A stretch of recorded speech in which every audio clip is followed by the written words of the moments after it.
pour cette séance. Bonsoir tout le monde. Au nom de mes collègues, M. Bousquet, à ma gauche, M. Lauzon, M. Brisson, M. Lambert, Mme Blais, Mme Ouellette, conseillère municipale, ainsi que Mme Javela. Bienvenue à cette séance régulière du conseil municipal d'Offord du mois de mai 2024. Merci de votre présence à la mairie et en Zoom. Vous êtes aussi quelques-uns. Alors, pour ceux et celles qui ne sont pas habitués, malgré que vous êtes pas mal les habitués, oui, ce soir, mais je veux vous rappeler, dans le fond, que les résolutions que nous prenons ce soir ont été déjà discutées en réunion plénière, qu'on appelle en atelier du conseil. Donc, ça l'explique des fois le côté d'y aller de façon très succincte.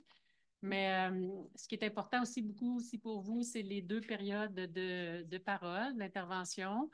Donc, la première en début de séance sur des sujets généraux, d'intérêt public, bien sûr, des petits suivis, des questions. Donc, pour vous intéresser à la politique municipale, on aime ça. Donc, cette période-là vous est réservée, ainsi qu'à la fin de la séance, en ordre du jour, pour des questions plus de précision, de clarification sur des décisions qui ont été prises, des résolutions qui ont été prises. Alors, donc, peut-être se rappeler aussi que lundi prochain, à cette même heure, il va y avoir vous êtes invité au Manoir des Sables pour la consultation publique pour la nouvelle version du projet de développement commercial et d'habitation, donc le PCC-moi, avec une.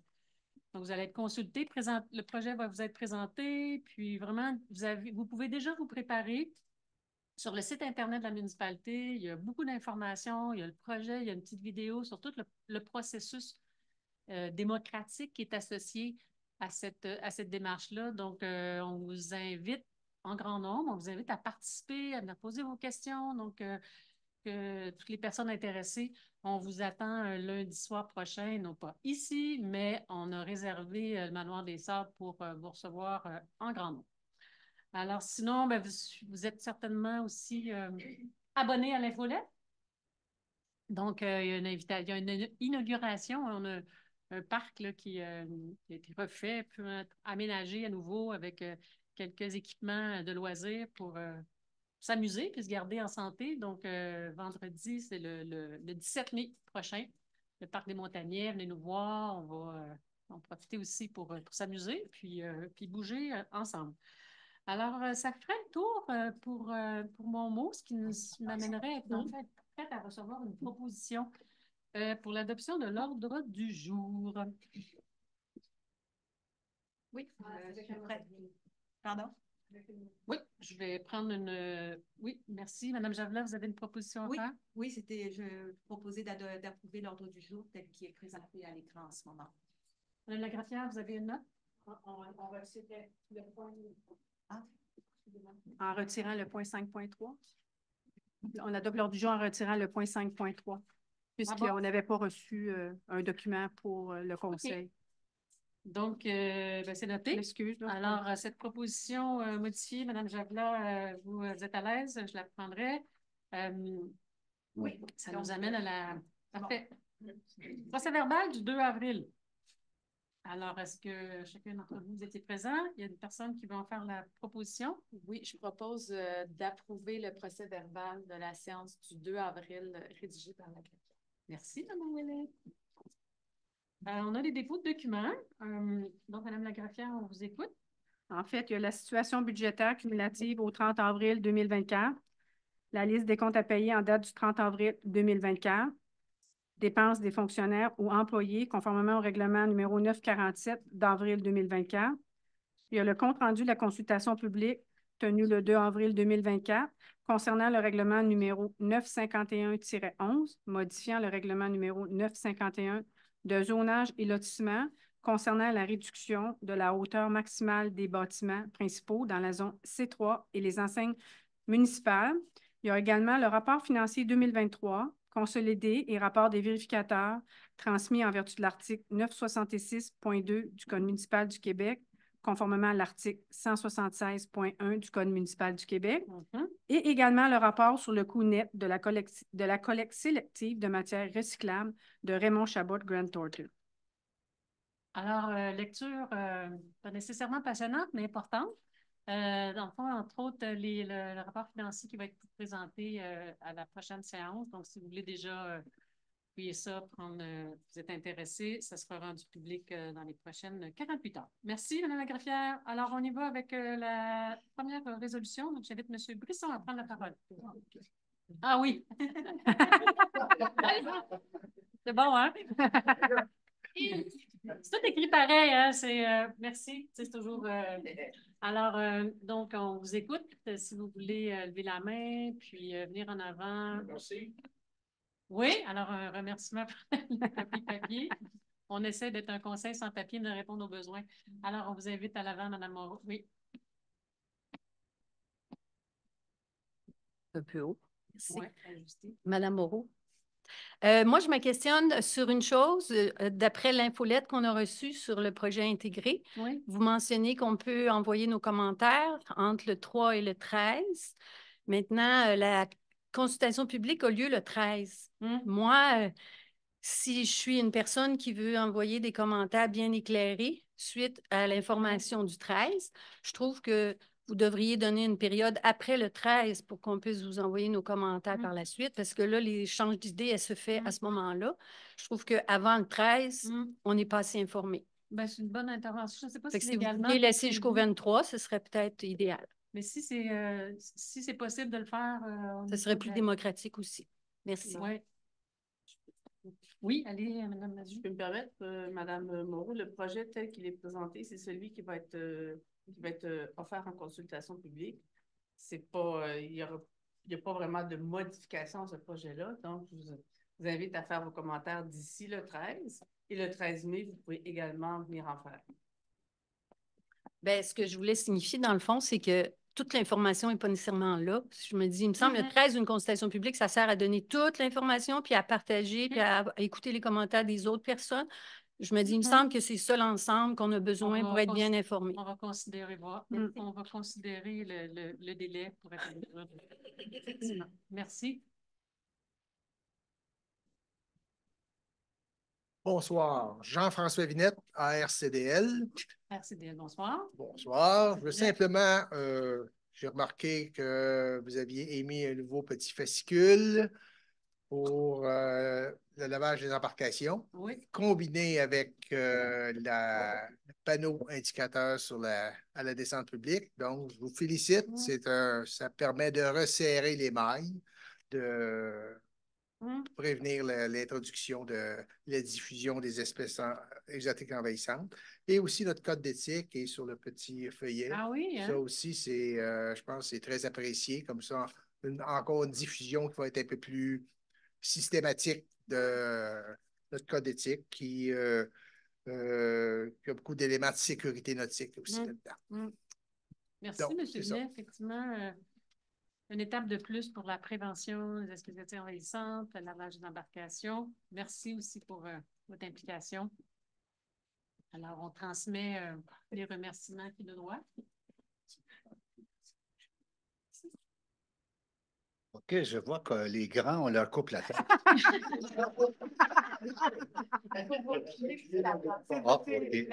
Ça fait OK. de deux. Bon.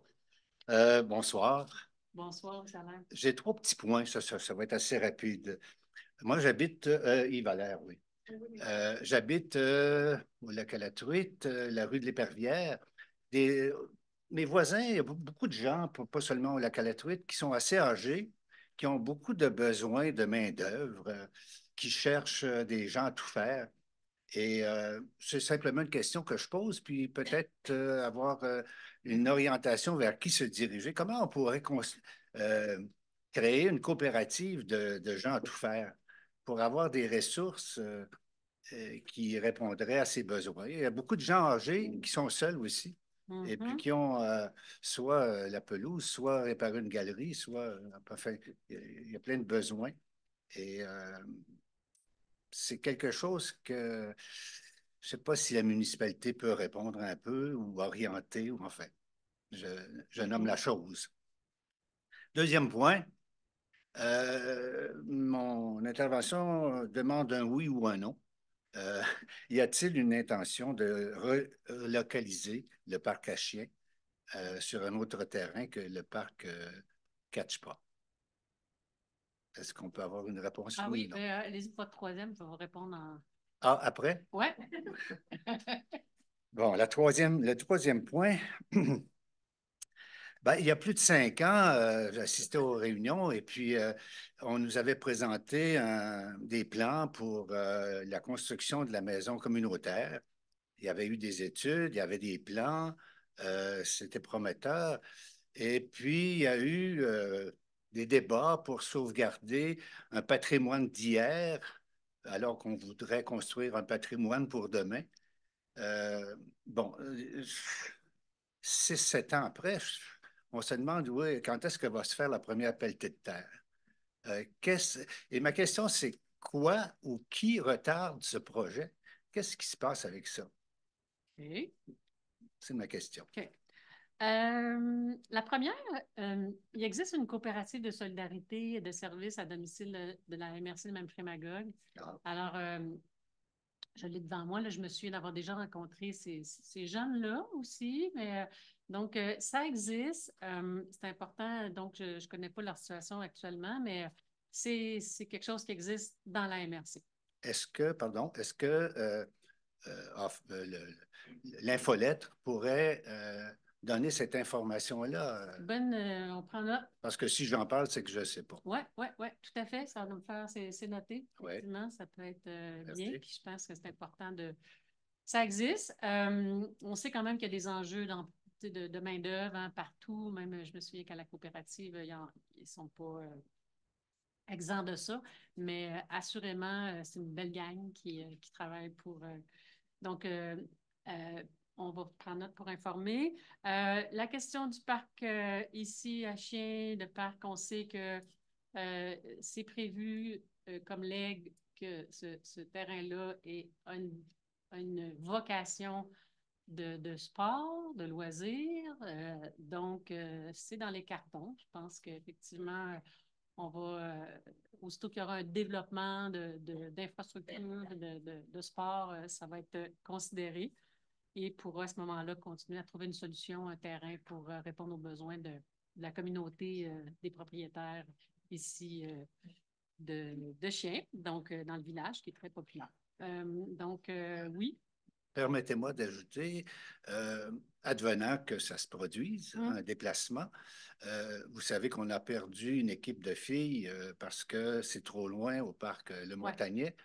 Il y aurait peut-être possibilité de recréer cette ligue avec les filles et peut-être aussi avec des enfants, avec des jeunes. Bien, la question de la balle molle, le soccer et tout, là, mais je pense qu'on est en train, on sait que la balle molle, il y avait des enjeux.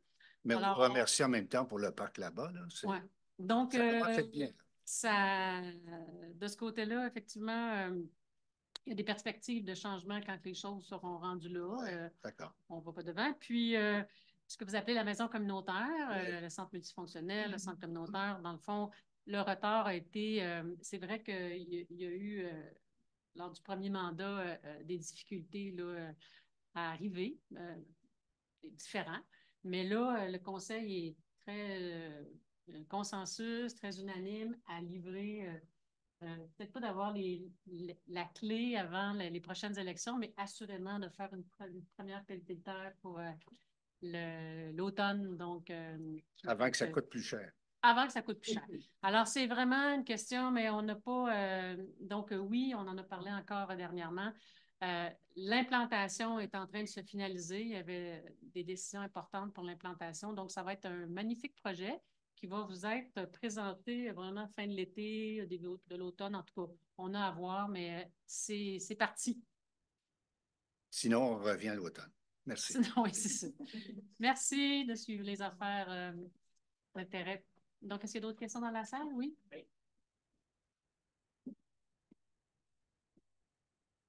Bonsoir. Bonsoir. Mon nom est Bernard Tourigny. J'habite à Offord depuis à peu près 25 ans.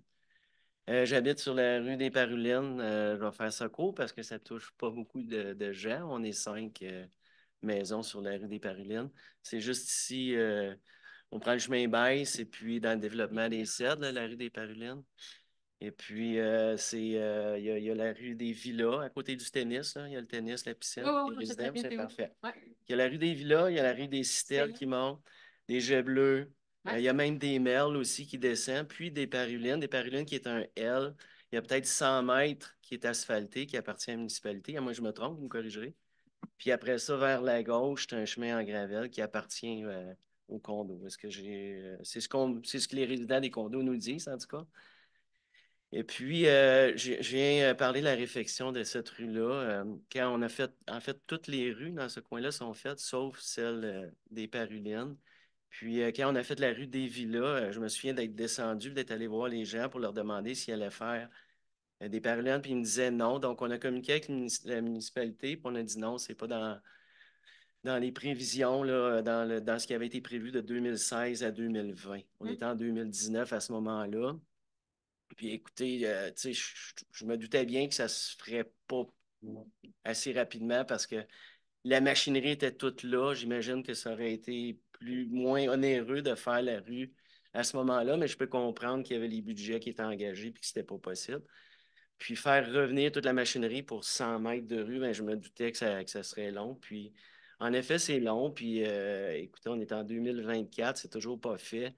La rue, elle est dangereuse. Premièrement, je ne pense pas qu'elle a la largeur réglementaire. Je ne suis pas ingénieur. On va vous répondre à votre question. Je ne connais aucunement la largeur qu'une rue doit avoir, mais les côtés se sont affaissés dans le fossé. Donc, je suis convaincu qu'il n'y a pas la largeur requise en asphalte. Il y a des trous dans la rue. C'est dangereux quand on marche. C'est dangereux de briser les voitures. Et puis, cette semaine, on a écrit d'ailleurs, ma blonde, elle a écrit, puis on a eu une réponse. Tout est correct, ça va bien. Cette semaine, on est venu faire un peu de patchage. C'est beau, c'est beau, c'est bien fait, tout. Mais ce qu'on a fait, c'est qu'on a mis du 0,3 puis on l'a compacté. Tu sais, c'est parfait, mais ça règle pas le problème de la rue qui est cabossée, qui est pleine de trous, qui est dangereuse, de un. Et de deux, le problème n'est pas réglé, c'est comme un plaster. Puis, et de deux, en novembre, quand il va y avoir la première tempête de neige et que l'entrepreneur en déneigement va passer, c'est clair que le concassé va se retrouver encore dans le fossé, puis on va repartir à zéro encore. Donc, j'aimerais ça si vous pouviez porter un intérêt particulier à cette rue des Parulines qui est vraiment, mais vraiment dangereuse. Je vous remercie. Merci. Peut-être quelques précisions, M. Lambert.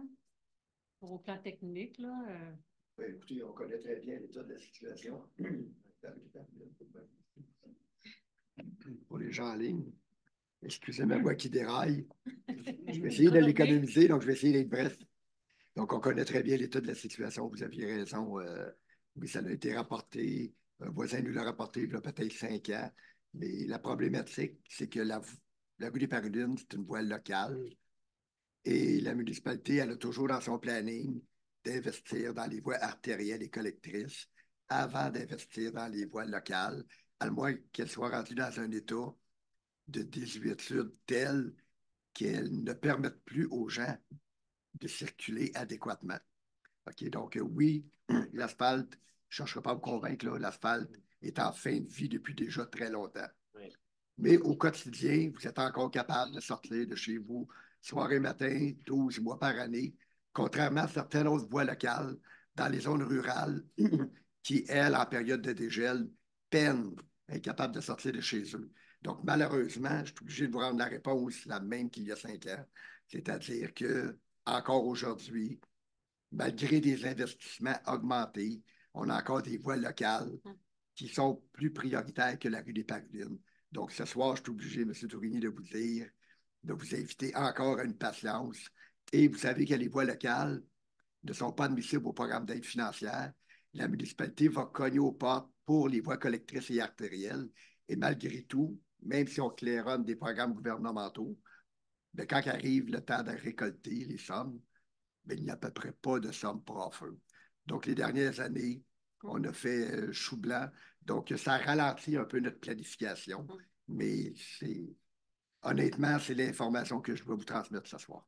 Donc, je comprends, mais en même temps, tu sais, On paye le même prix de taxe que tout le monde, puis je me demande, étant donné qu'on est juste 5, on n'est pas beaucoup à faire de plaintes, que ce soit au niveau du déneigement, c'est pas normal que ma conjointe reste pris dans la rue des Parulines à 6 heures le soir parce que le déneigeur, il n'est pas passé, mais il est passé sur des villas. C'est pas normal qu'à toutes les 6 ou 7 semaines, on appelle à la municipalité pour dire les poubelles ne sont pas passées.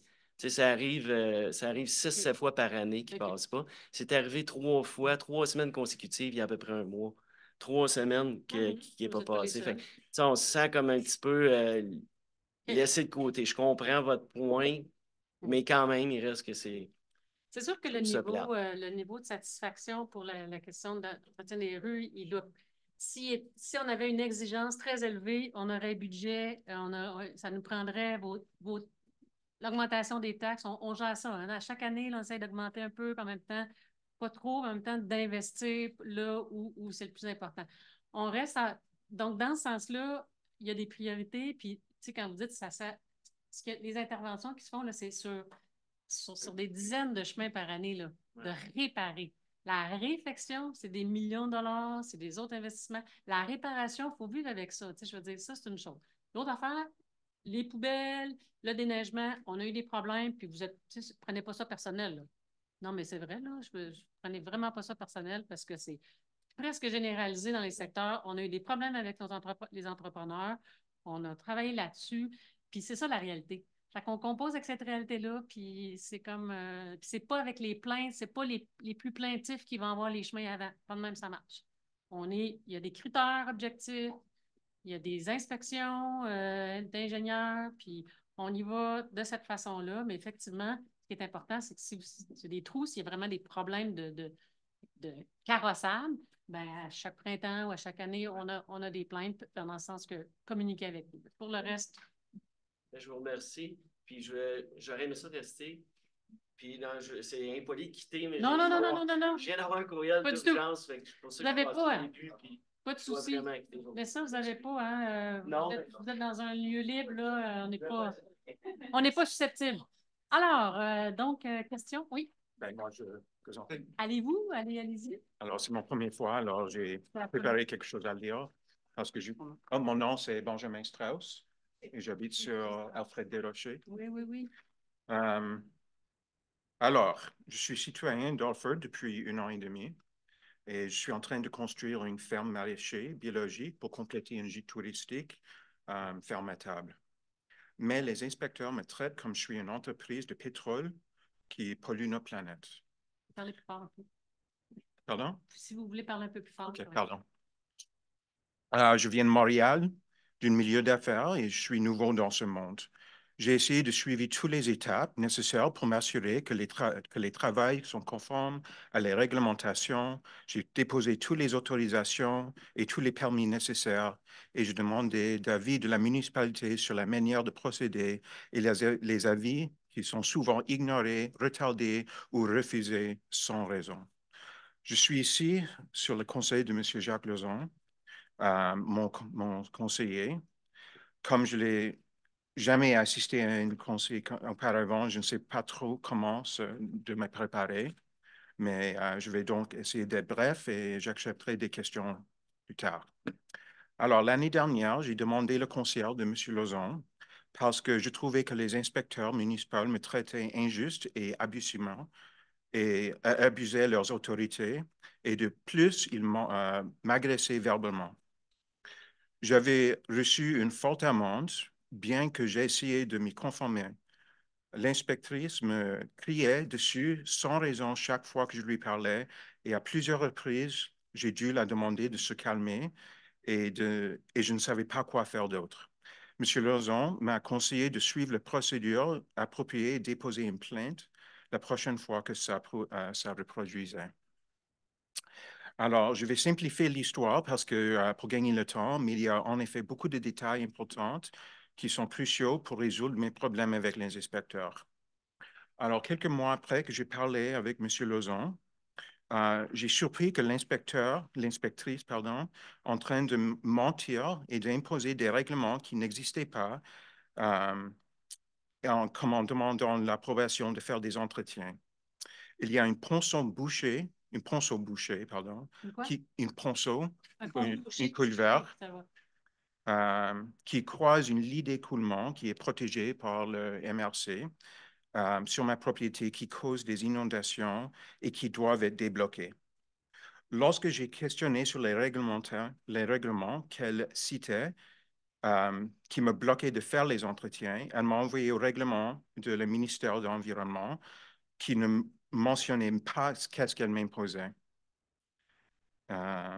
J'avais déjà contacté le ministère de l'Environnement qui m'a confirmé qu'il n'existait aucune réglementation de ce type au niveau provincial. Alors, j'ai retourné, c'était tout par courriel, toutes ces communications. J'ai demandé à l'inspectrice s'il existait des réglementations municipaux qui couvraient qu'est-ce qu'elle m'imposait et sinon de corriger son erreur. Et elle a à nouveau cité les réglementations de la ministère de l'Environnement et m'a dit que je ne pouvais pas faire les travaux nécessaires pour protéger mon propriété. Il y a un élément d'absurdité dans cette situation où j'ai été soumis à des protections qui m'empêchent de faire des travaux puisque je pouvais bloquer cette ligne d'écoulement. Mais en effet, il est déjà bloqué et je n'ai pas le droit de le débloquer. Et tout ça, ça m'a coûté beaucoup d'argent et beaucoup de temps. Alors, j'étais déjà... alors, je trouve que c'est vraiment absurde qu'est-ce qu'elle me fait. La semaine même, j'ai reçu l'infolette de Orford, où tous les résidents, qu'on devrait traiter les employés avec politesse. Et moi, j'ai trouvé l'impression que ça, c'était destiné à moi-même à cause de cette situation. J'ai donc déposé une plainte en demandant pourquoi j'étais soumis à des règlements inexistants et surtout pourquoi elle me mentait. La coordinatrice m'a contacté par courriel. Oui, ben, c'est tout. Je comprends. Mais... Oui, OK. Ben, je peux finir si tu... Ben, ce qu'on comprend, c'est qu'effectivement, il y a une plainte, mais oui, si vous pouvez aller de l'avant-dernier paragraphe, c'est... Ben, je peux juste faire avec mes mots. La plainte, elle m'a communiqué seulement par courriel. Elle m'a demandé la preuve que j'avais de le ministère de l'Environnement, que ces réglementations qu'elle m'imposait n'existaient pas. Et j'ai trouvé que c'était un peu étrange parce qu'elle devrait savoir les réglementations qui existent. Mais alors, j'ai fourni les courriels qui venaient de le ministère de l'Environnement. Et puis, elle m'a répondu, « Oh, l'inspectrice a fait une petite erreur, et vous pouvez faire ton demande d'approbation maintenant. » Et moi, j'ai dit, je ne peux plus travailler avec cette inspectrice parce qu'elle me fichait tout le temps. Elle m'a déjà donné des grosses amendes, elle ne me laisse rien faire. Elle refuse toutes sortes de choses que je demande à faire. Elle m'a simplement répondu, non, il faut travailler avec elle. Et moi, j'ai beaucoup de choses à faire et je ne peux plus travailler avec cette dame. Et je suis vraiment déçu que la façon que mon plainte était gérée. Apparemment, M. Lauzon m'a expliqué qu'il était supposé d'être informé quand une plainte est reçue. Deuxièmement, ils sont supposés de parler avec moi pour comprendre mon plainte parce que... Bien, il y a le processus de plainte. Moi, ce que j'entends, dans le fond, puis sérieusement, c'est sûr que d'entendre ça comme élu, c'est extrêmement difficile, confrontant, c'est pas... Mais pour l'instant, j'ai beaucoup de travaux à faire, mais je ne peux plus travailler avec cette inspectrice. Donc, alors, je suis bloqué. Donc, on va trouver une solution pour faire en sorte que la communication se passe bien, que vous puissiez être bien accompagné. Mais surtout, je veux savoir pourquoi elle me traite comme ça. Mais là, des mensonges. Elle crée des mensonges. Non, c'est vraiment des mensonges. Elle m'a dit qu'il faut faire les travaux pendant l'hiver pour débloquer un ponceau qui est complètement en arrière de mon propriété. C'est impossible, c'est tout gelé. Deuxièmement, je n'ai pas le droit d'utiliser aucune machinerie. Monsieur Strauss, c'est impossible. J'entends votre colère, puis votre limite est atteinte, puis c'est très compréhensible dans ce temps-là qu'on ait de l'impatience. Puis sincèrement, je ne laisserai pas la parole à M. Lambert, mais assurément, je pense qu'il y a un problème, puis on va s'organiser pour trouver une solution, puis faire en sorte que la communication, parce que dans le fond, quand il y a des conflits ou qu'il y a des situations d'insatisfaction mutuelle ou tout ça, là, il y a une tension, la communication est brisée. Fait que là, l'idée, c'est qu'on soit en mesure, comme vous, comme citoyen, avec projet, comme propriétaire, que vous puissiez avoir l'information nécessaire. C'est plus que ça. Ben, Elle est supposée de m'aider. La plainte, c'est autre chose. Mais les inspecteurs ne sont pas là pour me bloquer. Si j'explique mon problème et puis elle me bloque. Tout à fait. Vous avez tout à fait raison. Ils sont là pour... c'est quand même un rôle difficile, un rôle pas difficile, mais un rôle ingrat de faire respecter la réglementation puis de l'expliquer parce que c'est pas simple. Mais elle a créé des... Mais ce qu'on entend, c'est votre plainte, M. Strauss. On va la recevoir. Ça marche.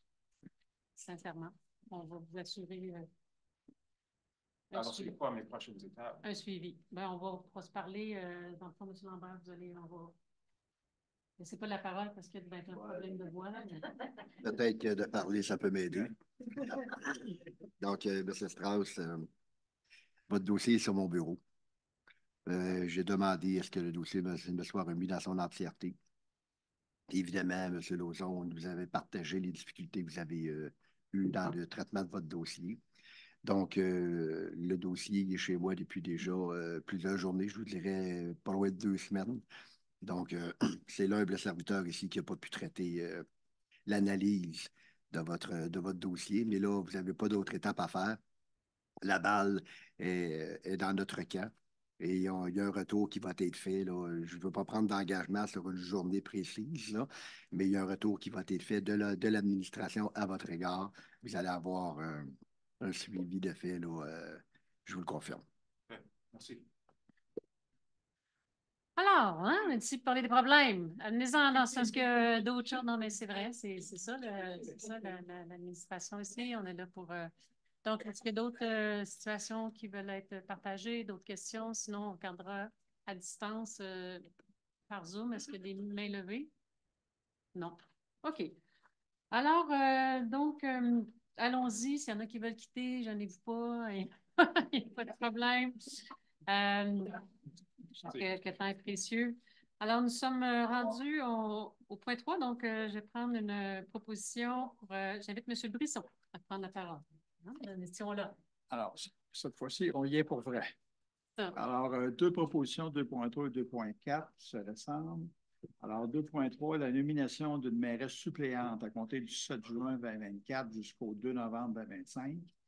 Alors, je vous fais grâce des considérants. Je propose de nommer Mme Maryse Blais à titre de mairesse suppléante du 7 juin 2024 au 2 novembre 2025. Et la résolution 2.4 qui consiste à nommer un substitut à la mairesse aux réunions de la MRC de Memphremagog.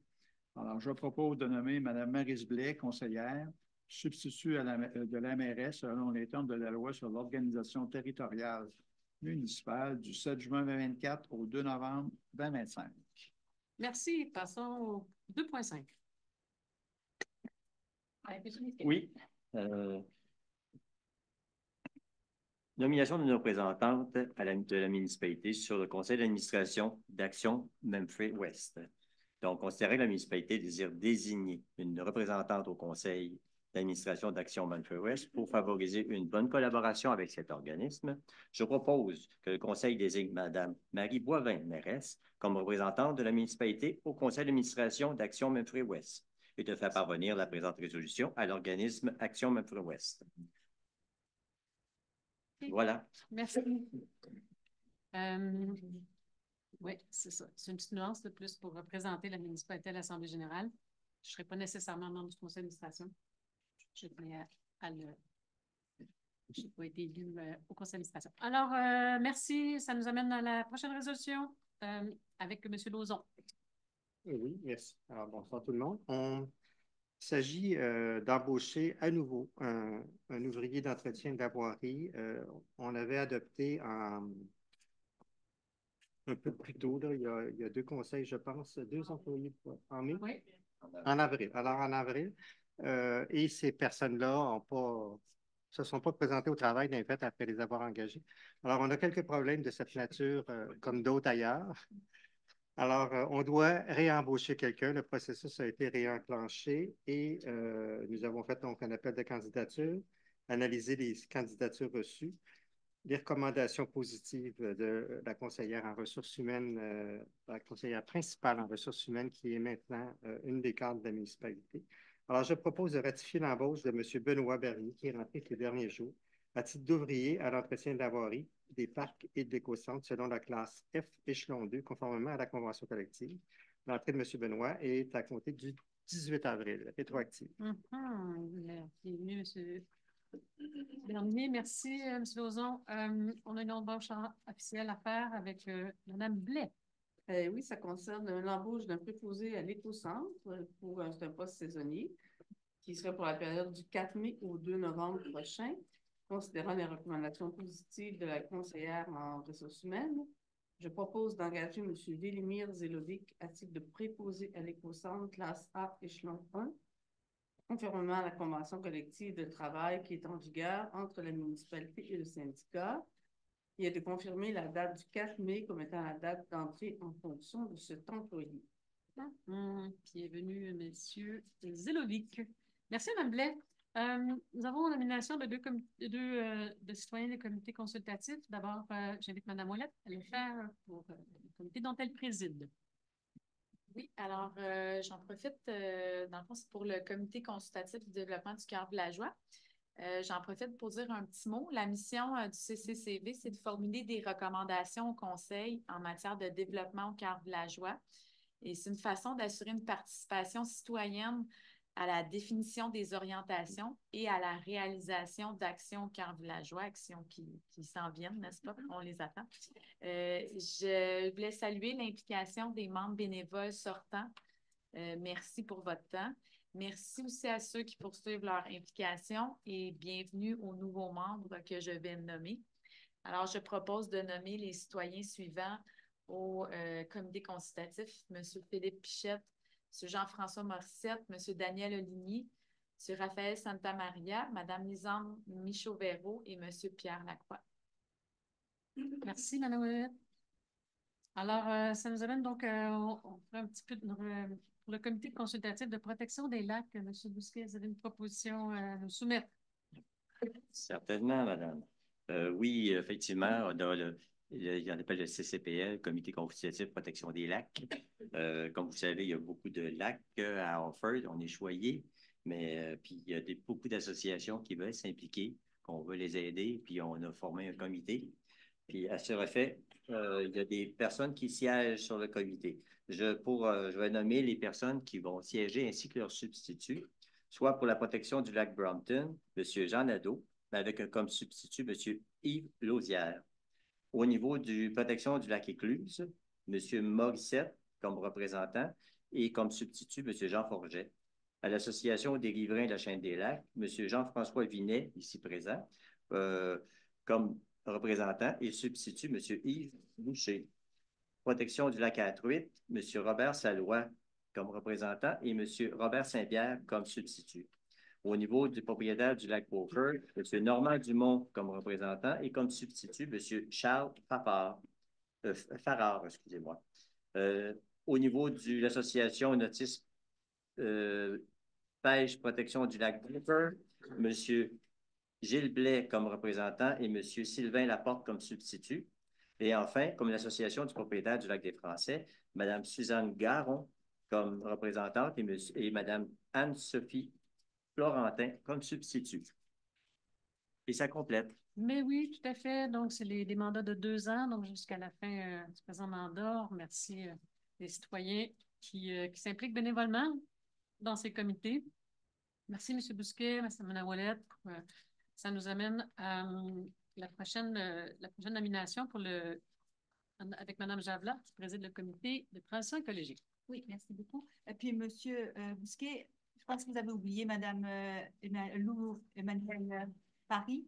Pour pas qu'elle se fasse de soucis ce soir. Donc, elle était la première. Mais oui, exactement. Donc, on a une représentante qui est très importante. Elle ne fait pas partie de l'AC, mais c'est une conseillère, une personne très, très impliquée, puis avec une très grande connaissance. Puis elle a de grande utilité au niveau du comité, soit Mme Louise Emmanuelle Paris, qui fait partie du CCPL.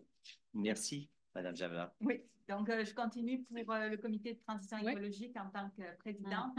Je suis heureuse de proposer la nomination d'une nouvelle personne, Mme Jennifer Picard, qui se joigne au groupe. Nous avions déjà nommé le mois précédent 4 citoyens qui renouvelaient leur mandat pour 2 ans.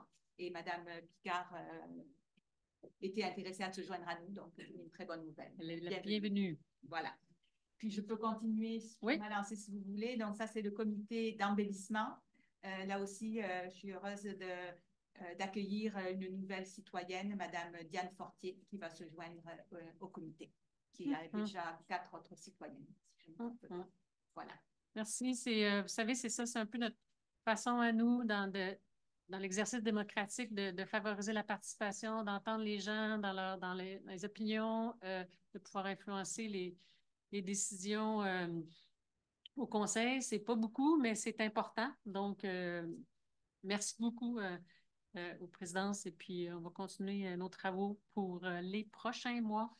On a une autorisation à faire ce soir. Donc, M. Bresson, je pense que c'est vous qui en faites la proposition. Alors, il s'agit de 3 concerts devant avoir lieu au Parc de la Rivière aux Cerises au cours de l'été. Alors, concert de chansonnières musiciennes, petit ensemble populaire et spectacle prestations. Alors, je propose que la municipalité autorise ces concerts dans le Parc de la Rivière aux Cerises aux dates suivantes, 28 juin, 9 et 16 août 2024. Merci. Passons à 2.13 avec M. Bousquet. Toujours dans le même ordre d'idée, il y a des activités qui vont avoir lieu à la Corporation du ski golf Mont-Offord. Donc, considérant que la Corporation ski golf Mont-Offord prévoit des événements suivants à son site du centre de ski, soit pour le 11 mai, la Grande Corvée, Ménage de la Montagne, le 22 juin, X-Man Race, le 3 juillet au 26 août, 5 camions de rue tous les mercredis. Après ça, la flambée des couleurs au niveau du 13 au 15 septembre. Excusez, pas ça. C'est la flambée des couleurs au niveau du 14, 15, 21, 22, 28, 29 septembre et le 5, 6, 12, 14 octobre 2024 pour la flambée des couleurs.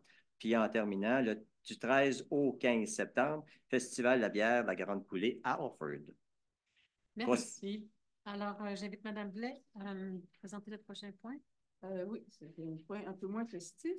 C'est considérant que les compagnies Innovario Immobilier et Innovario ont déposé un recours en contrôle judiciaire et en expropriation déguisée contre la municipalité et que la firme Terrien Couture Jolicoeur représente la municipalité dans le présent dossier, le tout en attente d'une réponse de la compagnie d'assurance qui devrait nous représenter. Je propose d'autoriser la trésorière à payer à cette firme d'avocats la facture numéro 53 15 43 au montant de 5 479,25, toutes taxes incluses, ainsi que toute facture à venir pour une somme maximale de 15 000 $, montant puisé à même le fonds général. Merci. J'invite M. Brisson à prendre la parole pour le prochain point. Alors, c'est une résolution relative à l'acquisition d'une partie du lot 3 787 749 du cadastre du Québec par l'effet de l'article 73 de la loi sur les compétences municipales. En considérant que la municipalité a constaté que l'assiette du fossé voie publique n'est pas conforme au titre de propriété, considérant que les articles 73 et 74 de la loi en question énoncent la procédure afin de régulariser la situation, considérant que le fossé, c'est-à-dire l'emprise de la voie publique constituant une partie du 13e rang, occupe une partie du lot en question, je propose que la municipalité approuve la description technique préparée par Jean-Sébastien Trottier, arpenteur géomètre, qui correspond à cette assiette, d'après le cadastre en vigueur, qu'une copie vidimée de cette description soit déposée au bureau de la municipalité, que le terrain visé devienne la propriété de la municipalité à compter de la date de la première publication de l'avis requis par la loi, qu'une deuxième publication soit faite après le 60e et au plus tard le 90e jour suivant la première, que la municipalité publie cet avis dans un journal distribué sur son territoire et enfin que le Conseil autorise la greffière à accomplir toutes les formalités nécessaires afin que le fossé devienne la propriété de la municipalité en bonne et due forme et à signer tout document requis à cette fin, dont la déclaration va être publiée au registre foncier. Merci. Passons à 2.16 avec M. Lauzon. Oui, merci. Alors, il s'agit de se regrouper, en fait, en achat commun avec l'Union des municipalités, un regroupement pour l'achat d'assurance. Donc, il s'agit donc, je propose donc de mandater le groupe regroupement d'achat de l'Union des municipalités en vue de l'octroi d'un contrat de produit d'assurance pour les cyber-risques pour la période du 1er juillet 2024 au 1er juillet 2029. Je propose d'autoriser la mairesse, ou en son absence, la mairesse suppléante et la greffière à signer l'entente soumise et que que selon la loi, la municipalité accepte qu'une municipalité ne participe pas présentement au regroupement, puisse demander en cours de contrat par résolution son adhésion. Voilà. Merci, M. Lauzon. C'est beaucoup. Passons au 2.17 avec Mme Javla. Oui, merci. Étant donné que la municipalité a acheté la propriété qui est au 2301 chemin du Parc et que cette propriété était louée à M. Yvon Beaupré, la municipalité désire renouveler le bail avec cette personne pour une période de 6 mois. Donc, je propose d'autoriser la mairesse ou en son absence la mairesse suppléante et la greffière à signer le bail entre la municipalité et M. Yvon Beaupré. Merci beaucoup. Nous avons une prochaine résolution à prendre qui va être présentée par Mme Ouellet. Oui, c'est une résolution sur une réclamation, considérant que les propriétaires du 224 rue du Héron ont fait parvenir une mise en demeure à la municipalité au cours du mois de septembre dernier pour une coupe d'arbres sur leur propriété. Et considérant que cet événement s'est produit lors de la construction du sentier piéton du développement Bouvreuil phase 4, considérant les négociations intervenues, je propose que la municipalité verse un montant de 14 650 $ taxes incluses à Mme Jeté et M. Desmarais pour les dommages occasionnés à leur propriété, montant étant puisé à même le fonds de parc, et que la municipalité obtienne une quittance complète et finale de la part des propriétaires. Nos problèmes le régler. Merci, Mme Ouellet. J'invite M. Brisson à prendre la parole pour modification. Alors, une résolution relative à la modification de la résolution numéro 2024-0226 intitulée « Achat d'une sculpture en bois de l'artiste Daniel Haché ». Alors, considérant que la municipalité a choisi une œuvre d'art de plus grande envergure et considérant que la résolution 2024-0226 doit être modifiée, je propose de remplacer le dernier paragraphe de la dite résolution par le suivant. À cette fin, le Conseil autorise une dépense de 30 000 $, dont un montant de 8 000 $ sera puisé à même le fonds général et un montant de 22 000 $ sera puisé à même le fonds de roulement et remboursable sur une période de 2 ans. Aucune taxe n'est applicable à l'achat. Bien, merci beaucoup. Donc, on a une approbation des comptes à payer comme tous les mois. Donc, je prendrai une proposition à cet effet. Parfait. Oui, je demande d'approuver la liste, je propose d'approuver la liste des comptes à payer au montant de 571 401,60 en date du 30 avril 2024. Merci, M. Bousquet. Alors, en urbanisme, je vais donner la parole à la présidente du CU, Mme Blais, pour les 2 premiers points. On fait le même sujet. Oui. Cette demande-là concerne une demande présentée par M. François Dallaire, qui a présenté une demande de dérogation mineure concernant une nouvelle enseigne qui remplacerait l'enseigne existante pour les établissements l'Estrimont et le Tomahawk Grill, qui est au 44 avenue de l'Auberge. Une première demande de dérogation mineure a été présentée à la municipalité à la fin 2023 et il y a eu une résolution qui refusait cette demande-là. Le requérant s'est adressé de nouveau à la municipalité afin de tenter d'obtenir une dérogation mineure. Par cette demande de dérogation mineure, le requérant demande de réduire à 0 mètre la distance minimale entre la nouvelle enseigne et la rue, parce qu'il y a une distance minimale de 0,3 mètre de l'emprise des voies de circulation municipale qui est prévue et une distance minimale de 2 mètres de l'emprise de toute autre rue. Donc, on demande de mettre cette distance-là à 0 mètre. La demande porte également d'augmenter la superficie maximale de l'enseigne sur socle, sur un terrain adjacent à une voie de circulation provinciale à 6,81 mètres, alors que la superficie maximale est de 3 mètres. On parle d'une différence de 3,81 mètres. Le requérant, M. Dallaire, ainsi que la directrice de l'établissement, s'est présenté à la réunion du comité consultatif d'urbanisme et a expliqué sa demande.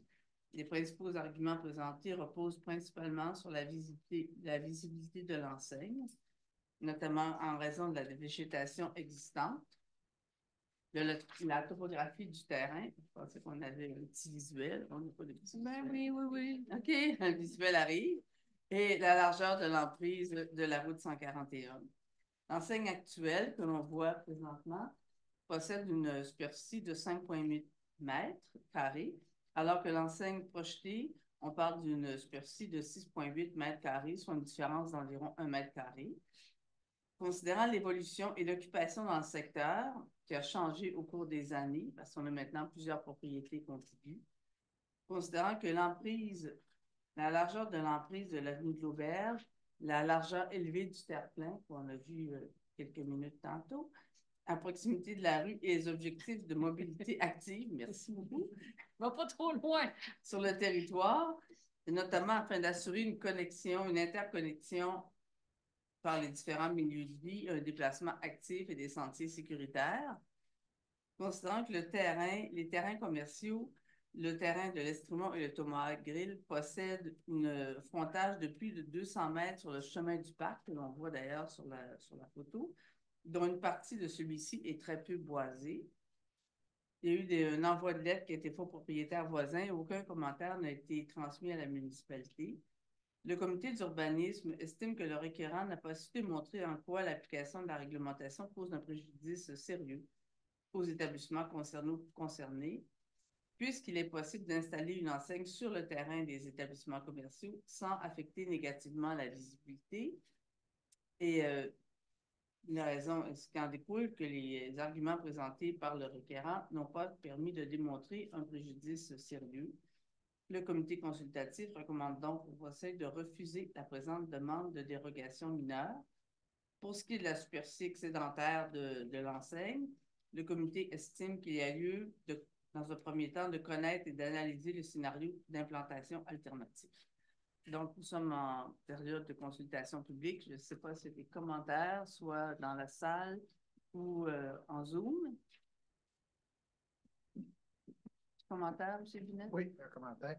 Ou une question de clarification. Lorsqu'on parle de la distance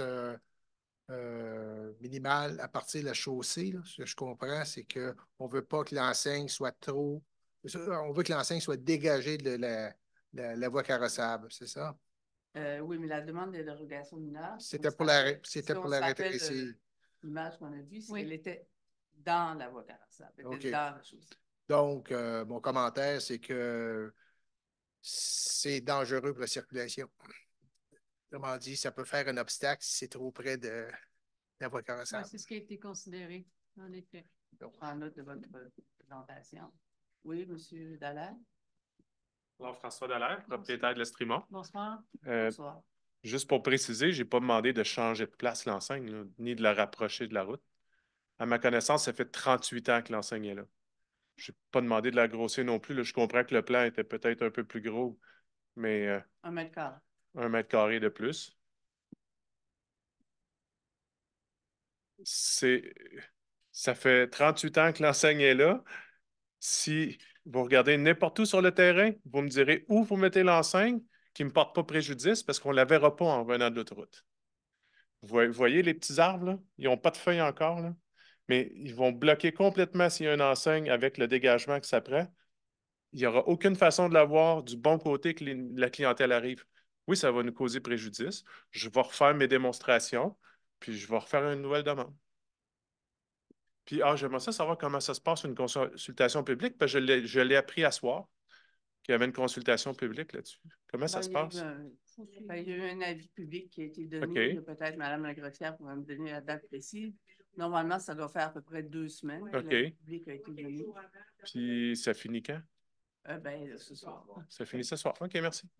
Il y a eu des lettres d'envoyer aux voisins. Il y a la consultation publique qui finit ce soir. OK. Et là, il peut y avoir d'autres personnes qui réagissent, comme M. Vinet vient de réagir. Là. Merci. C'est bon? Et c'est sûr que quand on est... pas plus dangereuse aujourd'hui qu'hier. Avez-vous d'autres choses? Non, mais c'est le temps, pendant que vous êtes là, donc ce que vous dites. Ça va? Ben, je vais écouter ce que vous allez faire. OK. Écoutez, avant de rendre la décision, je ne sais pas si les autres conseillers veulent que nous nous rencontrons, qu'on puisse, qu'on fasse un... Je veux dire, vous avez autorisé le changement de 2 enseignes de 2 de mes confrères hôteliers ici, puis j'arrive, je fais la mienne, puis ça ne fonctionne pas. Pas belle. Je continue de faire le tour. Ah, mais on va continuer. Oui. Monsieur Lauzon, ça va? Oui. Monsieur? Oh, ça va. Okay. Bon, d'une part, je vais répondre à votre question parce que la première personne, la demande qui avait été présentée, je ne me souviens pas exactement les dates, là. La demande qui avait été présentée par le Manoir des Sables. Le Manoir des Sables n'a aucune accessibilité sur la 141. Il n'y a aucune possession de terrain sur la 141, d'une part. Et pour ce qui est de l'autre établissement hôtelier, qui est le Chéribourg, il est sur son terrain. Alors que donc la question ne se posait pas comme telle pour le Chéribourg. Je parlais plutôt de la grandeur de l'enceinte. On prend donc, si vous voulez revenir. Donc, je pense que je vais être rendu à rendre la décision, M. Dallaire. Considérant que les membres du Conseil ont pris acte de la recommandation du comité d'urbanisme, je propose de refuser la présente demande de dérogation mineure.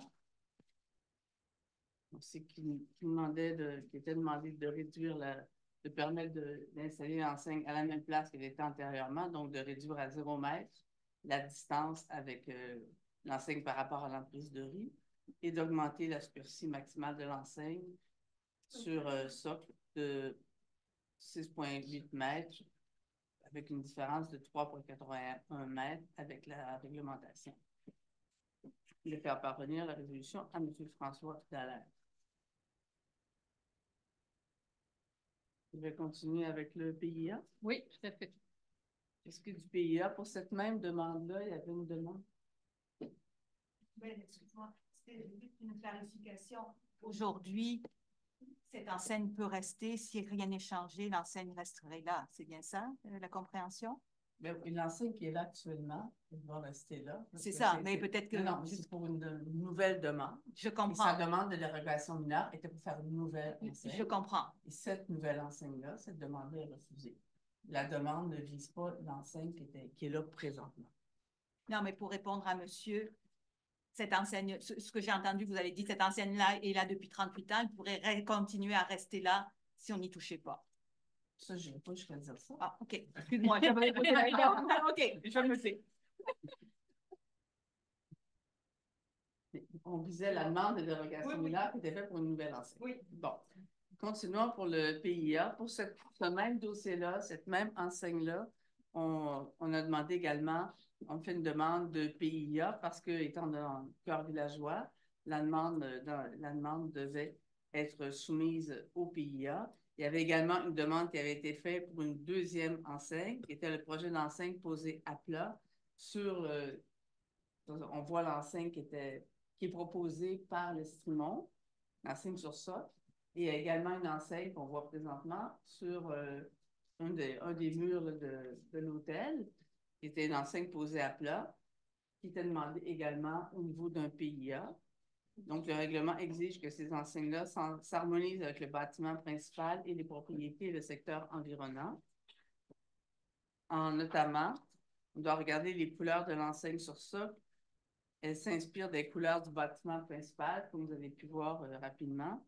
La volumétrie et l'orientation de l'enseigne s'harmonisent avec les autres enseignes du cœur villageois, plus particulièrement à celles des autres établissements hôteliers. Concernant l'enseigne posée à plat, elle s'intègre très bien avec le bâtiment. Donc, le CCU estime que le projet respecte les critères et les objectifs du PIA, dans la mesure où l'enseigne est implantée conformément à la réglementation, c'est-à-dire sur le terrain de l'établissement, et que la couleur jaune soit celle que l'on retrouve sur le bâtiment pour avoir une similitude avec l'harmonisation des couleurs du bâtiment et de l'enseigne. Donc, le CCU recommande au Conseil d'approuver le projet de PIA pour les deux enseignes qui sont mentionnées, dans la mesure où l'enseigne est implantée conformément à la réglementation. C'est pourquoi je propose d'approuver le présent projet de PIA pour les 2 enseignes qui ont été présentées, à la condition, bien entendu, que la couleur jaune de l'enseigne soit identique à celle qu'on retrouve sur la façade et que l'enseigne soit située sur le terrain de la municipalité conformément à la réglementation. Merci, Mme Blais. Donc, ça nous amène à la prochaine décision de PIA. M. Lauzon, c'est vous qui en faites la présentation? Oui. La PIA ne fait pas l'objet de consultation publique, donc on va directement à la liste. Alors, il s'agit d'une demande pour l'impasse de la Tour où le retirant, M. Kevin Bellier, souhaite étendre une partie du lot 1 786 224. Une partie souhaite étendre juste cette partie terrain, une partie des déblais provenant de travaux de construction d'une nouvelle rue prévue sur le site en question. Celui-ci a donc déposé une demande de remblai. Considérant que les travaux de remblai sont prévus à des endroits où la pente est plus de 20% dans le but de l'histoire, considérant le règlement de la MRC qui assujettit à un PIA tous les travaux dans une pente de 15 à 30%, considérant qu'une très faible proportion des travaux de remblai est prévue à un endroit où la pente de terrain excède 15%, environ 250 mètres carrés, considérant la superficie du terrain de plus de 6 hectares, considérant un rapport d'ingénieur à la municipalité relativement au niveau des sols actuels et projetés, ainsi que la gestion des eaux pluviales, considérant que le premier objectif du PIA vise à limiter les impacts des travaux, ouvrages et constructions sur l'environnement. Considérant aussi que l'épandage sur le site d'une partie des déblais va réduire de façon importante le nombre de voyages de camions hors chantier. Considérant que le second objectif vise à assurer une intervention de qualité pour assurer le maintien et le respect des milieux naturels tout en permettant une occupation des lieux. Considérant la diminution du nombre de déplacements des camions. Considérant que ceci recommande au conseil municipal de façon majoritaire d'approuver le présent projet de PIA. Je propose d'approuver le projet de PIA relatif au projet de remblai, soit l'épandage d'une partie des déblais provenant des travaux de construction de nouvelles eaux sur son terrain. Et le tout pour le lot 3 786 224 et projeté de la bourrasse. Et de faire parvenir une copie de la résolution de M. Coudray. Merci, M. Lauzon. Alors, ça nous amène à la dernière décision en urbanisme qui est concernant la contribution qu'on a toujours à décider pour les lotissements ou permis. Donc, j'invite Mme Javla à nous faire une proposition. Oui, merci beaucoup. Donc, c'est concernant la contribution à des fins de parcs, de terrains de jeu, d'espaces naturels et d'espaces verts. Donc, on se réfère au règlement de zonage et de lotissement numéro 951 qui permet au Conseil de demander une contribution pour fin de parc, terrains de jeu, espaces naturels, espaces verts, dans le cadre d'une demande de permis de lotissement ou de construction. Donc, suivant ce règlement, la superficie du terrain à céder doit être égale à 10% de la superficie totale du terrain faisant l'objet de l'opération cadastrale ou du projet de construction. Et au lieu de 10% en superficie, ça peut être aussi demandé en valeur du terrain ou une combinaison des deux. Donc, pour prendre une décision, le Conseil tient compte des contributions en fonction du compte du terrain, des propriétés voisines, des objectifs du plan d'urbanisme de la municipalité, des caractéristiques naturelles des lieux, des vocations, ainsi que du potentiel et de l'intérêt du site à des fins publiques. Donc, pour ce soir, nous avons 3 décisions à prendre. La première est pour le projet de M. Denis Paquette à l'impasse des Roselins, au cadastre 3 786 769. Donc, il est demandé d'une contribution de 5% en argent, car il a été décidé que le terrain en tant que tel, comme on le voit à l'écran, je pense, oui. Donc, excusez-moi, donc le Conseil a décidé de ne pas le prendre en terrain, mais en argent, étant donné qu'il y avait déjà eu une contribution de 5% payée il y a quelques années. il reste à payer la balance de 5 soit en 2024 un montant de 9 476 $ et 40 sous. Donc, ça, c'est pour la première,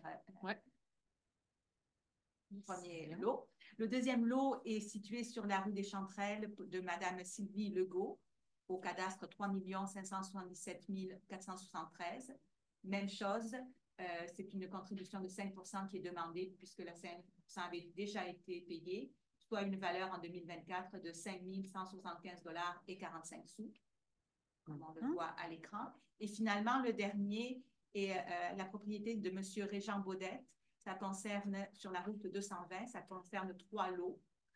Et il est demandé une contribution de 10 en terrain, uniquement sur la superficie du lot 6 554 695, qui sert à l'agrandissement des lots voisins, tels que décrits à l'écran. Je ne vais peut-être pas les définir en tant que tels. Et l'application de la contribution de 10 sur la partie résiduelle du lot sera demandée et reportée finalement à une opération cadastrale ultérieure. Donc, en fait, en résumé, on demande une superficie de 161 mètres et 4,4, si je ne me trompe pas, c'est ça? Ah, 1,1. OK, dans la résolution, il y a marqué 161,4 mètres carrés. Oui, c'est 16,1 par 10 mètres. OK, excusez-moi. OK, merci. Non, c'est bien, c'est bien. Donc, voilà, ça conclut pour les 3 décisions. Donc, je propose de mandater les notaires Gérin, Pomerleau et Crépeau afin de rédiger et de publier l'acte de transfert de propriété et autoriser une dépense au montant estimé de 1 200 $ étant puisé au fonds général et d'autoriser la mairesse ou en son absence la mairesse suppléante et la greffière à signer le contrat d'acquisition. Merci. Alors, ça nous amène à la prochaine résolution, donc résolution d'environnement. Donc, M. Lauzon, on vous écoute pour la première proposition. Oui, alors il s'agit d'une subvention à l'Association pour la protection du lac Brownton, considérant la politique de soutien financier à l'action environnementale des organismes du milieu, considérant que l'organisme Association pour la protection du lac Brownton a présenté une demande supplémentaire à celle présentée en mars à l'intérieur du budget qui était disponible, à l'intérieur du volet 2 de la politique. Considérant que le Conseil a étudié et est favorable à la contribution, je propose d'autoriser à l'Association de protection du lac Brownton, dans le cadre du volet 2, une subvention de 5 500 $ pour le projet qui consiste à la poursuite de la détection de la présence de nouveaux emplacements d'espèces exotiques envahissantes terrestres ainsi que de nouvelles espèces. L'objectif est d'instaurer un programme d'action visant à contrôler leur propagation et à les éradiquer. Alors, d'autoriser Mme Lynne Grenier, coordonnatrice en environnement, à signer les documents requis au suivi de cette résolution. Voilà. Merci. Passons à 5.2 avec la conseillère Roxane Ouellet. Oui, il s'agit d'un mandat pour la caractérisation d'installations septiques. La municipalité désire procéder à la caractérisation de 30 installations septiques, considérant que le mandat implique la réalisation de relevés permettant de classifier ces installations selon leur degré d'impact sur l'environnement. Considérant que 6 soumissionnaires ont été invités à présenter une proposition, on voit que 2 soumissionnaires ont donné un prix. Et je propose donc de mandater le plus bas soumissionnaire, qui est la firme Inspectec Environnement Estrie, afin de procéder à la caractérisation, telle que prévue à la soumission, pour un montant de 20 408 $ taxes incluses. Le montant étant plus à même le fonds général. Merci. Monsieur Bousquet, est-ce que ça doit prendre la parole pour le 5.4? Oui. Certainement. OK. La résolution, c'est d'adopter il y a en fait une politique qui existe, d'aide financière, pour l'achat de couches lavables. Cette politique-là date de 2009, quand même. On va se réactualiser, puis on va en remettre un peu de nouveau. On va l'améliorer. Donc, la résolution vise à la présente politique, se veut une actualisation du programme de mise en place en 2009 pour ainsi faire en sorte de encore mieux détourner les matières résiduelles générées sur notre territoire des sites d'enfouissement. Donc, je propose que le Conseil adopte la politique d'aide financière pour l'achat de couches lavables jointes à la présente résolution. Hein? Un bon résumé. Merci, M. Ousquet. On y va avec la prochaine résolution à 6.3. Donc, j'invite Mme Javela à prendre la parole. Bien ça? Non, OK. 6.1. Ouais, c'est ça. OK. C'est bon. Ça va? Oui, tout à fait. Alors, il s'agit de services professionnels pour contrôler un contrôle qualitatif des matériaux lors du remplacement de conduites d'égouts, d'eau potable et d'égouts sanitaires dans le secteur Chéribourg. En considérant que la municipalité désire procéder à ce contrôle, considérant qu'une demande d'appel d'offres a été soumissionnée, dont les trois firmes ont subventionné, dont les montants, vous voyez, sont à l'écran, considérant le règlement 966 sur la gestion contractuelle de la municipalité, considérant que la firme FNX Innov Inc. est le plus bas soumissionnaire, je propose de mandater la firme FNX Innov Inc. pour les services professionnels pour le contrôle qualitatif des matériaux pour les travaux énoncés de remplacement au Chéribourg de l'égout et de l'aqueduc. Au montant de 107 812 $ et 63 sous, toutes taxes incluses. Parfait, merci beaucoup. Donc, adopté, on a un autre service à donner, donc une résolution qui va être présentée par Mme Blais. Oui, ça concerne également le contrôle qualitatif des matériaux contrôle qualitatif pour le projet Le Boisier des 4 ans. Une demande d'offre de service a été faite auprès de 3 firmes, comme on peut voir à l'écran. Les 3 firmes ont proposé des prix et le plus bas soumissionnaire a été Solmatec avec un montant de 45 315 $ et 56. Donc, je propose de donner mandat à cette firme pour les services professionnels, pour le contrôle qualitatif des matériaux pour les travaux d'aqueduc et d'égouts dans le projet Le Boisier des 80, pour le montant que j'ai mentionné, toutes taxes incluses, le tout qui est tel que décrit à la proposition datée du 26 avril 2024, montant puisé à même le fonds général. Merci, Mme Blais. Donc, un autre contrat donné au prochain point. Donc, j'invite Mme Javela à prendre la parole. Oui, merci beaucoup. Donc, étant donné que les 4 systèmes de climatisation de la mairie sont vétustes et que 2 sont même défectueux et irréparables, la municipalité doit remplacer les systèmes en place par 4 systèmes thermopompes dotés de contrôle par zone. Des demandes de prix ont été envoyées auprès de fournisseurs et c'est la soumission de la compagnie Le Pro-On Inc. Datée du 17 avril 2024, qui est celle qui répond le mieux aux besoins de la municipalité.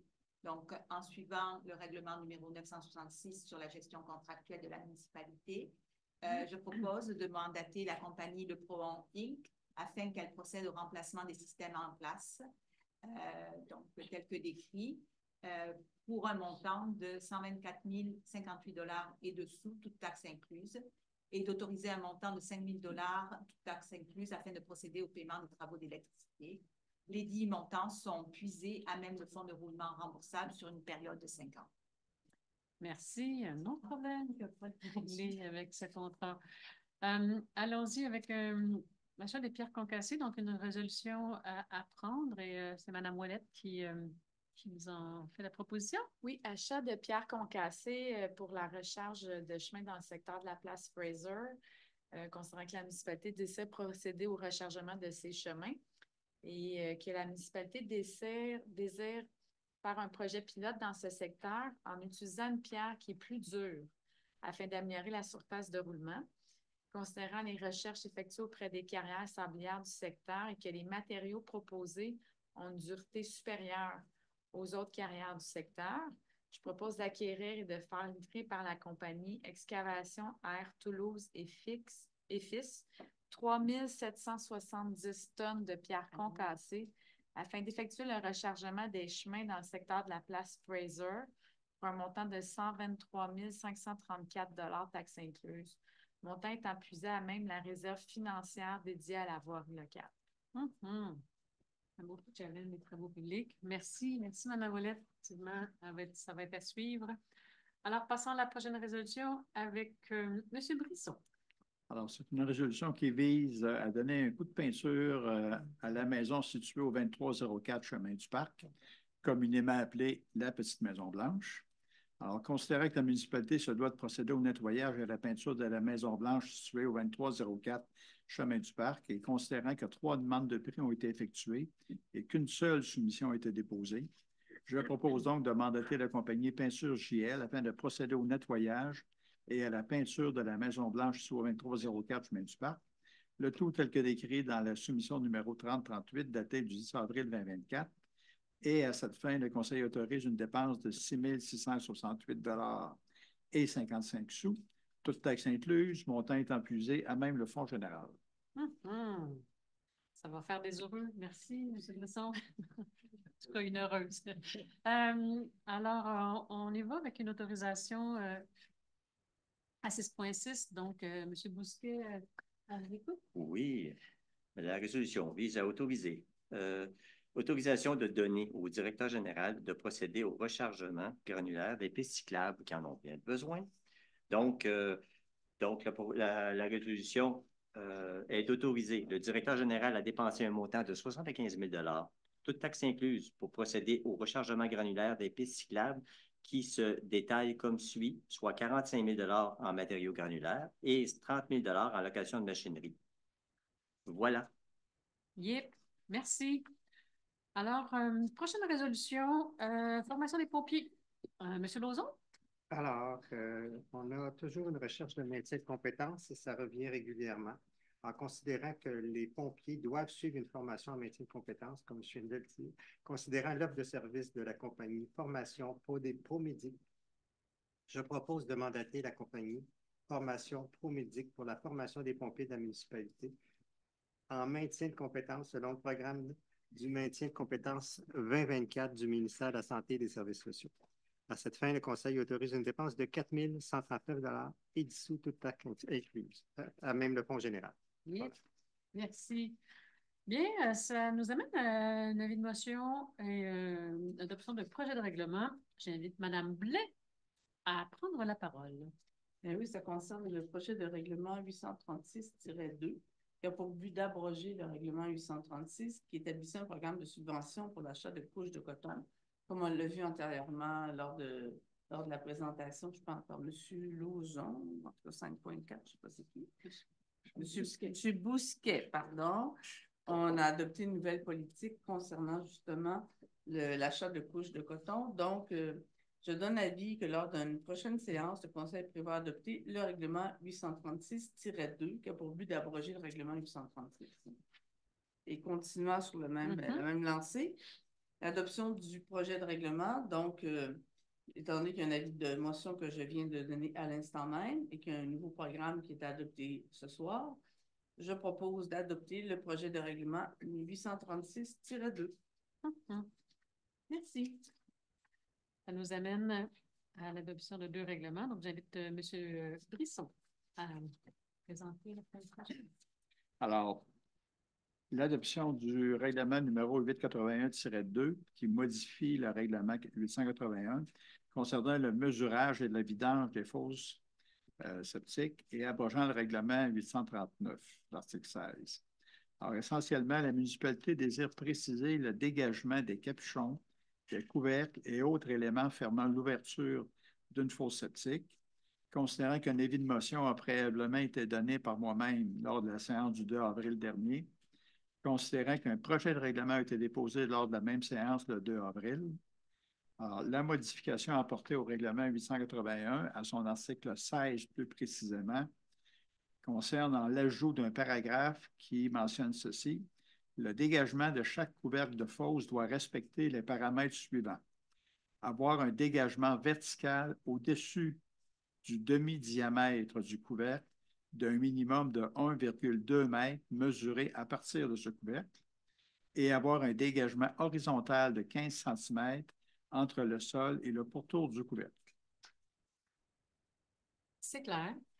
Cet règlement est adopté. Nous en avons un autre proposé ce soir? Oui. L'autre règlement concerne une modification du règlement 951-11. En fait, c'est l'adoption du règlement 950-11 qui modifie le règlement 951 concernant la réduction de la hauteur maximale des bâtiments principaux dans la zone C3 et également les enseignes municipales. Alors, essentiellement, considérant qu'un avis de motion a été préalablement donné par moi-même lors de la séance du 4 mars 2024, où une dispense de lecture a été accordée, considérant que le premier projet de règlement a été adopté à la séance ordinaire du 4 mars, considérant qu'une assemblée de consultation publique a eu lieu le 2 avril à 18h30, considérant qu'un second projet de règlement a été adopté avec ou sans changement à la séance ordinaire du 2 avril, et considérant qu'aucune demande de participation à un référendum n'a été déposée. Les modifications apportées sont donc les suivantes. Alors, d'abord, une modification à l'annexe 3. C'est la section F de l'annexe 3 du règlement de zonage et de lotissement 951 qui est modifié comme suit. Alors, essentiellement, c'est en remplaçant le nombre 15 par le nombre 12, de manière à ce que la hauteur maximale de tous les bâtiments principaux dans cette zone C3 soit dorénavant de 12 mètres. Donc, on réduit la hauteur maximale des bâtiments dans cette zone-là. L'autre modification concernant les enseignes, alors, l'article 8.5 du règlement de zonage et lotissement 951 est modifié comme suit, en ajoutant les termes suivants, c'est-à-dire autres que municipal, à l'article 8.5. Alors, essentiellement, ce que ça vise, c'est que dorénavant, les dispositions relatives aux enseignes ne s'appliqueront plus à l'affichage municipal.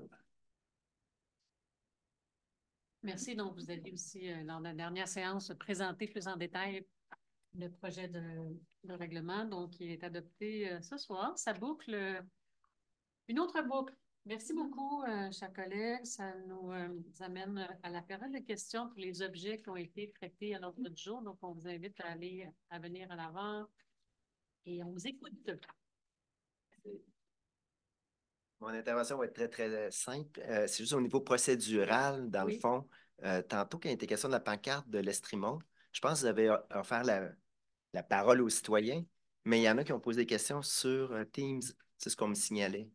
En fait, Puis on oublie peut-être de vérifier, je ne sais pas, là, c'est quelqu'un qui me dit ça. Là. Mais c'est un bon moment là, pour poser la question parce qu'on ne les prend pas par Teams. Là, OK, vous ne les prenez pas par Teams de ça, là. C'est ça. Il faut que les gens lèvent la main. OK. Il faut que les gens lèvent la main et on donne la parole. À ce moment-ci. Verbalement. OK, parfait. Ben, merci de l'explication. La question, vous pouvez nous la question, je ne sais pas. Moi, c'est quelqu'un qui m'a écrit parce que moi, je reste à la rue de l'Auberge. Ah, c'est pas vous? Okay. Non, c'est pas moi. C'est des concitoyens de la rue de l'Auberge qui m'ont écrit pour me dire ils ne regardent pas les questions. OK, mais je ne savais pas, je vais leur dire tout simplement. Mais je pense que le point, il y avait un point de visibilité. Je crois que les gens étaient d'accord avec le fait que la pancarte soit pas plus grande ou plus près parce que nous, on sort par la rue de l'Auberge à chaque jour. Puis ça nuit un peu, cette pancarte-là, la visibilité. Hein? Si on pense que ça ne nuit pas, là, c'est pas vrai, ça nuit. L'autre chose, c'est qu'on se posait la question, peut-être que c'est normal, mais je pensais que les commerces devaient poser absolument les pancartes sur leur terrain. Cette pancarte-là n'est pas sur leur terrain. Donc, à la limite, même pourquoi qu'on autorise d'avoir une pancarte là? Mais là, dans le même sens. Je sais que tu as fait 38 ans, j'ai compris. C'était déjà. Non? Oui, juste une personne. Est-ce qu'il y avait une autre intervention? Alors, j'ai présenté la résolution. Oui. Et la réponse, la pancarte, elle était déjà là. C'est comme un droit acquis. Là, je n'irais pas dire que c'est un droit acquis. Je ne peux pas vous dire il y a combien d'années c'est une demande qui a été faite, puis elle est approuvée ou pas. Je n'étais pas là à ce moment-là, peut-être vous non plus. Non. Mais est-ce que je n'étais pas ici, moi, c'est certain. Mais ce que je peux vous dire, c'est que pour faire cette demande-là, c'est pour ça qu'il y avait une demande de dérogation mineure, étant donné qu'on demandait de réduire à 0 mètre la distance parce qu'il était implanté dans la rue. Dans la rue. Et donc, c'était l'objet de la demande pour la nouvelle enseigne. Qui a été refusé. Vous allez dans le même sens. Oui, c'est ça qui a été refusé, dans le fond. Qui a été refusé. Oui, c'est ça. Pour les raisons dont vous... Notamment, une des raisons, c'est que plusieurs cent mètres de terrain qui... qui prennent leur terrain. Adjacent. Oui, totalement. La route 141. Ben oui. Parfait, c'est tout.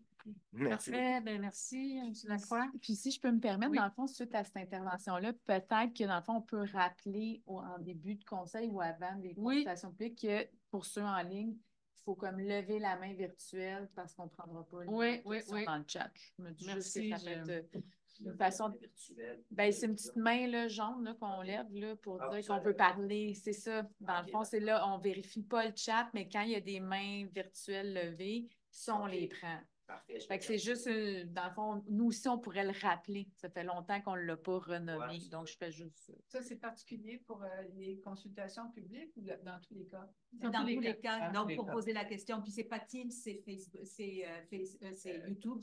C'est Zoom. Zoom. Ouais, décidément. Voilà une il y en a une, le même. C'est Bernard qui vient de le lever. Merci. C'est que dans le fond, sinon, ça fait une autre conversation. C'est comme on a, avec l'expérience, on a vraiment vu que c'était pas très contributif au débat. Alors, effectivement, on va tenter de le rappeler, mais on se passe le mot. Merci. Alors. OK. Point 6.4, le Concassé. Le Concassé, projet pilote. Bon, on a vu le montant de la soumission, sans je sais combien, là. Est-ce que je peux savoir, as-tu une estimée de, comment dire, combien ça a coûté plus cher pour ce Concassé plus résistant? Autrement dit, c'est le coût de l'expérience. Je n'ai pas la réponse avec moi, mais on pourrait vous la donner. Là. Combien de dollars la tonne additionnelle représente ça versus notre contrat qu'on a donné en début d'année pour le rechargement de l'MG20B. Donc, on pourra vous revenir, M. Vinet, avec l'écart. Okay, donc, si on parle d'un 15, de 18 là, je vous reviendrai, là, mais ça devrait être dans ces eaux-là, mais on va vous confirmer l'information. Donc, peut-être juste laisser votre courriel à la greffière, puis je vais pouvoir vous transmettre l'info. OK. Puis l'idée, c'est de revenir moins souvent en entretien. Non. L'idée, c'est d'essayer de trouver une solution.